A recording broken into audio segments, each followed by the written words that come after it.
আজকের কবিতার নাম খামখেয়ালি, লেখা ও পাঠে গোপাল দাস। তোমার খামখেয়ালি আশার প্রদীপ নিভিয়ে দিতে চায়। তোমার অবহেলা, তুচ্ছ তাচ্ছিল্য, অবজ্ঞা স্বপ্ন ভাঙতে ব্যস্ত।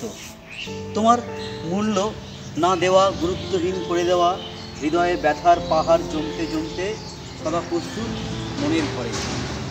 তুমি অবহেলা করতেই পারো তোমার ব্যস্ত জীবনে।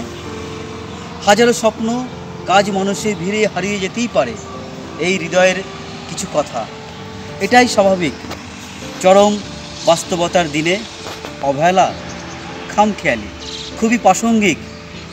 মন মেনে নিয়েছে, যখন তোমার ঘুম ভাঙবে, মনে পড়বে এই মনের কথা, তখন সময় চলে যাবে বহুদূর অনন্ত আকাশের ওপারে, মহাশূন্যের ভিড়ে হাজারো নক্ষত্র তারার আড়ালে। যারা ভালোবাসে, মনে রাখে, খোঁজ করে প্রতিনিয়ত পাশে থাকতে চায়, পাশে থাকে, তাদের অবহেলা করো না। খামখেয়ালির কাছে তুচ্ছ ক্ষীণ করে দিও না এই তোমার ভালোবাসার মানুষকে, মানুষদের।